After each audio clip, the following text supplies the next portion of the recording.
Assalamualaikum warahmatullahi wabarakatuh. Innal hamdalillah nahmaduhu wa nasta'inuhu wa nastaghfiruh wa na'udzu billahi min sururi anfusina wa min sayyiati a'malina. May yahdihillahu fala mudilla lahu wa may yudlil fala hadiyalah.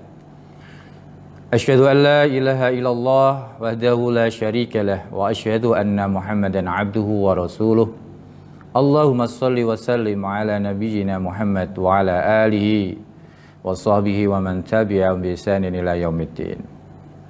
Kaum muslimin yang dirahmati Allah, pemirsa yang berbahagia, pada kesempatan hari ini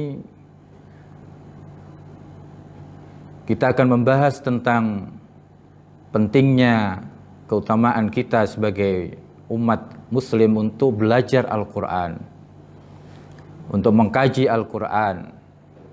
Karena dalam firman Allah Subhanahu wa taala, "Wa ma kana al-mu'minuna liyanfiru kafa, falaula nafara min kulli firqatin minhum ta'ifatul yatafaqahu fid-din, wa liyunziru qaumahum idza raja'u ilaihim la'allahum yahdzarun." Ayat ini memerintahkan kepada kita bahwasanya ada sekelompok yang mau untuk mengkaji, memperdalam ilmu agama. Mengkaji ilmu agama tidak lepas dari kita memahami, membaca Al-Quran. Karena Al-Quran adalah sumber hukum di dalam kita beribadah. Tidak lepas kita dalam kita beribadah kepada Allah, dalam kita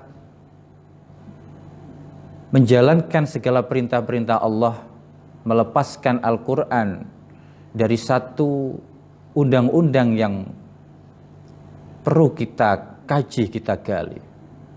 Jadi Al-Quran tidak hanya sebatas kita baca lafaz-lafaznya, tetapi Al-Quran juga kita kaji isinya untuk kita amalkan.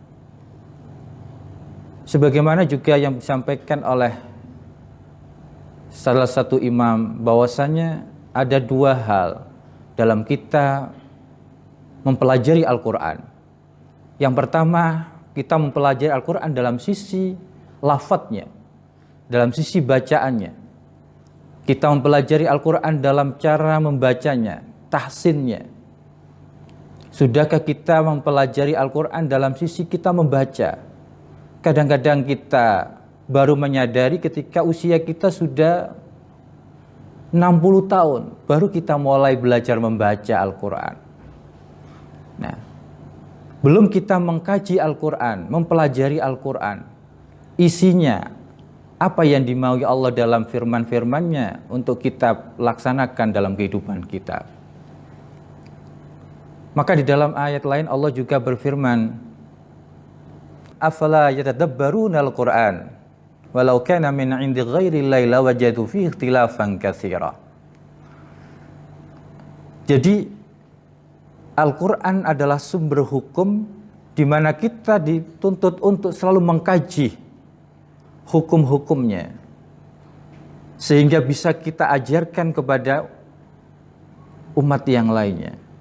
Tidak hanya dalam sisi kita membaca Al-Quran, dalam sisi lafadznya, tahsinnya, tetapi juga kita mengkaji dalam sisi mentadabburi ayat-ayatnya untuk kita amalkan. Maka ketika kita jadikan Al-Quran sebagai hukum, maka kita tidak lepas dari kita membaca, mengkaji, dan juga mengamalkan. Pemirsa yang dirahmati oleh Allah Subhanahu wa ta'ala.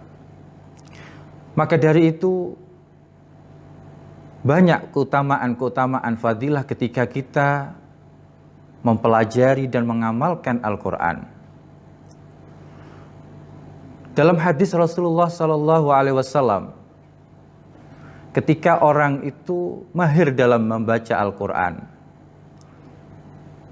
Rasulullah bersabda, "Al-mahiru bil Quran ma'as safaratil kiramil bararah, walladzi yaqra'ul Qur'an wa yatatakka fihi wa huwa 'alaihi syakkun ajrani. Kata Rasulullah, orang yang mahir di dalam Al-Qur'an, dia akan bersama para malaikat. Bisa dikatakan mahir di sini tidak hanya mahir dalam membaca Al-Qur'annya saja.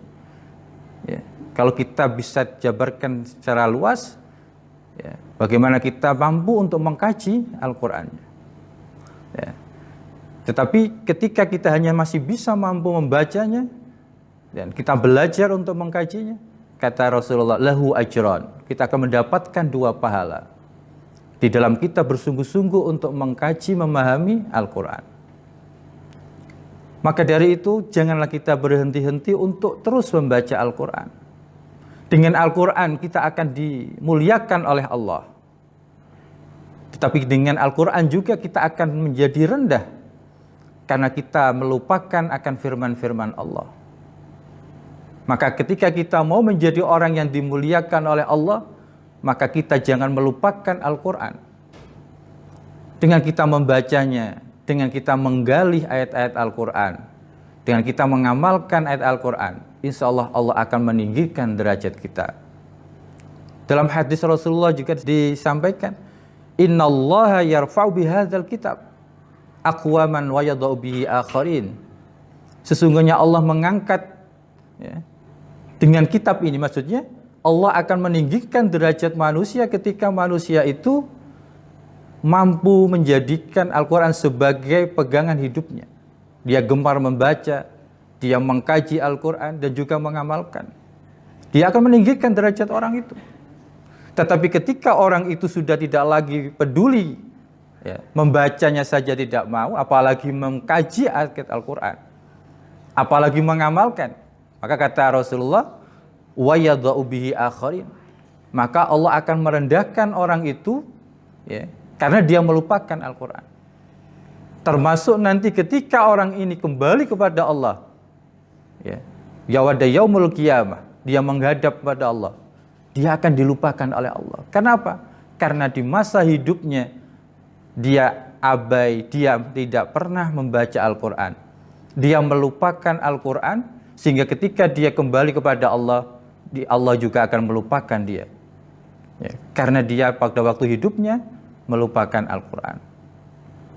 Semoga di dalam kita menjalani kehidupan ini, jangan kita melepas diri dalam Al-Quran, dalam membacanya, dalam mengtadaburinya.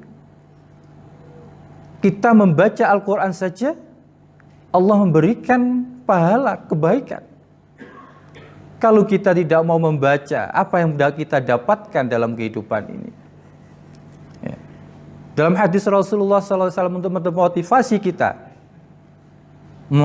kita untuk membaca Al-Quran, ya, kita akan diberikan pahala oleh Allah ketika kita baca Al-Quran. Man qara'a harfan min kitabillah falahu bi hasanah. Barang siapa yang membaca Al-Quran atau membaca satu huruf dalam kitab Allah, bihi hasanah, akan mendapatkan satu kebaikan. Wal hasanatu bi asyri amsaliyah. Ya. Satu kebaikan itu dilipat gandakan oleh Allah. Ya, bisa 10 kebaikan, bisa lebih dari itu. Nah, dalam batas kita membaca saja, kita sudah diberikan oleh Allah pahala. Satu kemuliaan bagi umat ini ketika dia mau membaca Al-Quran dalam sisi tahsinnya, membacanya saja, belum dalam taraf mengkaji ayat-ayatnya. Inilah satu kemuliaan ketika kita belajar dan mengamalkan Al-Quran. Semoga kita termasuk hamba-hamba Allah yang gemar membaca Al-Quran, yang gemar mentadaburi Al-Quran, sehingga Al-Quran tidak akan kita jumpai di dalam ayat-ayat Al-Quran itu perbedaan, ya. Karena adalah firman Allah, ya. Firman Allah tidak ada tandingannya. Manusia maupun jin tidak akan mampu membuat tandingan terhadap firman-firman Allah, ya. Maka kata Allah dalam firman-Nya, fa'tu bisuratim min misli. Gak akan mampu manusia maupun jin atau makhluk Allah, ya, mulai Nabi Adam sampai nanti hari akhir, untuk membuat tandingan firman-firman Allah. Maka dari itu, supaya kita menjadi manusia yang terus bertambah kebaikannya, mendapatkan kebaikan di dalam kita mempelajari dan mengkaji Al-Quran, dan juga kita mengamalkan isi Al-Quran, maka teruslah kita menjadi orang-orang yang sahibul Quran. Kurang lebihnya saya minta maaf. Ihdinas siratal mustaqim. Assalamualaikum warahmatullahi wabarakatuh.